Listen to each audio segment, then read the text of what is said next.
नमस्कार दोस्तों, स्वागत है आप सभी का एक बार फिर से मेरे चैनल पे।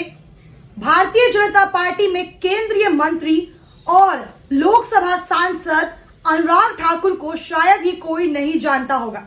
अगर आप लोग नहीं जानते तो एक बार फिर से मैं बता दूं कि अनुराग ठाकुर वही भारतीय जनता पार्टी के नेता हैं जिन्होंने दिल्ली दंगों के वक्त बहुत ज्यादा ही देशद्रोही बयान या कह सकते हैं कि एक बड़ा ही विरोधी बयान दिया था, जिसकी वजह से दिल्ली में दंगे हुए।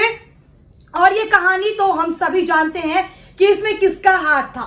जिस तरीके से अनुराग ठाकुर बार बार मंच पर खड़े होकर देश विरोधी बयान देते हैं, दंगे भड़काने का काम करते हैं, ये तो हम सबके सामने है। हाल ही में जब कर्नाटक में हिजाब का मुद्दा उठा तो भारतीय जनता पार्टी के तमाम बड़े नेताओं से लेकर भारतीय जनता पार्टी के सभी अंधभक्तों ने हिजाब को लेकर अपनी अपनी राय रखी और साथ ही इसका जमकर विरोध किया। कई लोगों का मानना था कि महिलाओं को हिजाब नहीं पहनना चाहिए, तो कई भारतीय जनता पार्टी के नेताओं का ये कहना था कि महिलाएं हिजाब पहनती ही क्यों हैं, उन्हें तो हिजाब पहनना ही नहीं चाहिए। मतलब ये साफ नजर आ रहा था कि इन्हें शायद महिलाओं के हिजाब पहनने से भी दिक्कत है। अब महिलाएं शॉर्ट्स पहने या साड़ी पहने तो भी भारतीय जनता पार्टी के अंधभक्त सामने आकर कह देते हैं कि छोटे कपड़े पहने हैं तभी लड़की का रेप हुआ है। और इसके साथ ही हिजाब के मुद्दे पर भी ये लोग जमकर विरोध करने लगते हैं। अब खैर आते हैं असली मुद्दे पर कि मैंने अभी हिजाब का मुद्दा क्यों उठाया है। अभी अनुराग ठाकुर यूएई के दौरे पर है। उससे पहले इस मुद्दे पर चर्चा करें, आप लोग एक तस्वीर देखिए। ये तस्वीर है जहां पर अनुराग ठाकुर यूएई में गए हैं और वहां के एक मंत्री के साथ बैठे हुए हैं। ये तस्वीर जब वायरल हुई तो आरएलडीए के एक नेता ने ट्वीट करके इनकी खूब खिंचाई की है। क्या कुछ कहा है उन्हें ट्वीट करके, ये ट्वीट मैं आप सभी लोगों के साथ शेयर करूंगी। और ट्वीट में पहले आप लोगों को पढ़कर सुना देती हूं कि प्रशांत कनौजिया नाम के आरएलडी के नेता हैं, उन्होंने अनुराग ठाकुर की इस तस्वीर को देखने के बाद क्या कहा है। प्रशांत कनौजिया ने कहा है, मंत्री जी हिजाब का विरोध करते हुए मीटिंग में बैठने से इनकार करना चाहिए था। हालांकि इन्होंने ऐसा इसलिए कहा है कि जो भारतीय जनता पार्टी के नेता हिजाब को लेकर इतना विरोध कर रहे हैं, जो मुद्दा कर्नाटक हाईकोर्ट से लेकर सुप्रीम कोर्ट तक जा पहुंचा है, जब वो वहां पहुंचे तो जब उनके बगल में यूएई में एक महिला हिजाब में बैठी थी तो वहां उन्होंने एक शब्द नहीं कहा, वहां उन्होंने हिजाब का जो है मुद्दा नहीं उठाया। अपने देश में हिजाब को लेकर ये तमाम बड़ी बातें करते हैं, हिजाब का विरोध करते हैं, लेकिन यूएई में जाकर इनकी पूरी बोलती बंद हो जाती है और साथ ही वहां बैठी हिजाब की पहने हुई महिला का भी इन्होंने विरोध नहीं किया, ना उन पर एक सवाल किया। अब प्रशांत कनौजिया के ट्वीट पर काफी लोगों ने अपनी अपनी प्रतिक्रियाएं दी है। उन लोगों की प्रतिक्रियाएं भी आप लोगों के साथ शेयर करती हूँ और लोगों के ट्वीट आप लोगों को बताती हूँ कि लोगों ने प्रशांत कनौजिया के इस ट्वीट पर अपनी क्या राय दी है। फर्ज नाम के एक यूजर लिखते हैं, ये लोग सिर्फ इंडिया में ही शेर हैं, दूसरी कंट्रीज में मिमियाने लगते हैं, हद लेवल है डरपोक की।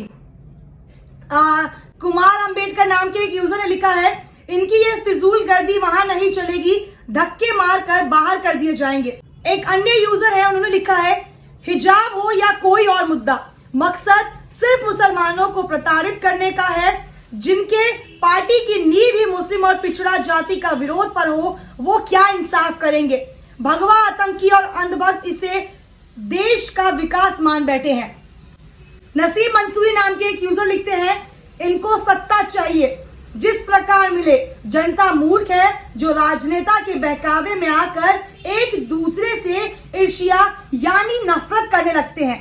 तो ये कुछ लोग थे जिन्होंने प्रशांत कनौजिया के ट्वीट पर जो है अपनी अपनी प्रतिक्रियाएं दी हैं।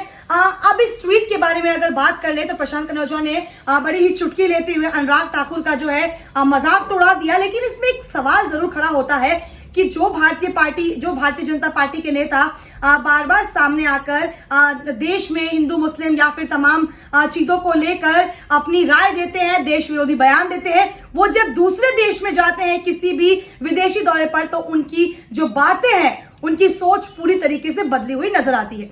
अनुराग ठाकुर कई बार जो है मंच पर आपको देश विरोधी बयान देते हुए, दंगे भड़काने जैसे बयान देते हुए हम सभी ने उनको कई बार देखा हुआ है, लेकिन जैसे ही यूएई के दौरे पर गए उनका चरित्र जो है वो पूरी तरीके से बदल गया। हिजाब पहने हुई महिला भी उनको बहुत अच्छी लगने लगी। उस मीटिंग का भी उन्होंने खूब जो है बाद में उसकी खूब तारीफें की है और वहां जाकर उन्होंने ये कह दिया कि जो मीटिंग थी वो बड़े ही अंतर्राष्ट्रीय लेवल पर बड़ी ही अच्छी मीटिंग थी। अब मीटिंग तो अच्छी होगी ही ना, जब भारत में आप किसी एक पर्टिकुलर रिलीजन को टारगेट करते हैं या फिर दूसरे धर्मों पर बात करते हैं तो वो आपके लिए अच्छी हो जाती है। लेकिन जब आप दूसरे देश में जाते हैं तो भारत के लोग आपके लिए बड़े ही सर्वप्रिय हो जाते हैं। यहाँ वहां जाकर आप धर्मनिरपेक्ष की बात करते हैं, वहां आप ये दिखाते हैं कि इंडिया एक सेक्युलर कंट्री है, हमारे देश में किसी भी चीज को लेकर विरोध नहीं किया जाता। लेकिन इसमें सच्चाई बिल्कुल भी नहीं है। जब अनुराग ठाकुर भारत में होते हैं तो वो कभी भी एक मौका नहीं छोड़ते कि किस तरीके से एक धर्म को टारगेट किया जाए, लोगों को नीचा दिखाया जाए और कैसे अपमानजनक या देश विरोधी बयान दिए जाए।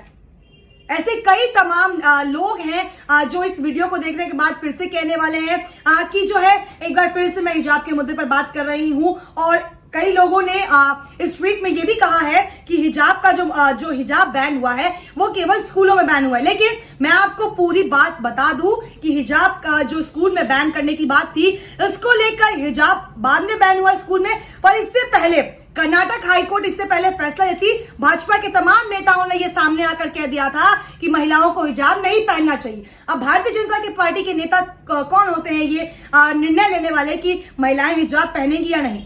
अगर आप उन महिलाओं के बीच में जाते हैं तो वो कहती है कि हमने अपनी मर्जी से, हमने अपनी इच्छा से ही हिजाब पहना है। लेकिन बाहर देश में वही महिलाएं इनको हिजाब में बेहद अच्छी लगती है, जब ये भारत देश में रहते हैं तो हिजाब जैसी चीजों का विरोध करते हैं। ये किस तरीके का दोहरा चरित्र है ये तो शायद भारतीय जनता पार्टी ही बता सकती है। लेकिन जब बाहर देश में विदेशी दौरे पर कोई भी बड़ा नेता हो, वहां पर इनकी जो सोच है, इनकी जो विचारधारा है वो आपको कहीं ना कहीं बदली हुई नजर आती है। तो वीडियो समाप्त करने से पहले उन दर्शकों से मेरा एक ही सवाल है कि आखिर अनुराग ठाकुर की जो ये तस्वीर अब वायरल हो रही है, इस पर आप लोगों की क्या राय है? हम तो यही कहेंगे कि जिस वक्त भारतीय जनता पार्टी के लोग हिजाब के मुद्दे पर यहाँ बड़ी बड़ी बातें करते हैं, यहाँ बैन करने की बातें करते हैं, तो जब महिला उनके सामने हिजाब पहनकर बैठी हुई है तो वहां भी उसका विरोध करना चाहिए।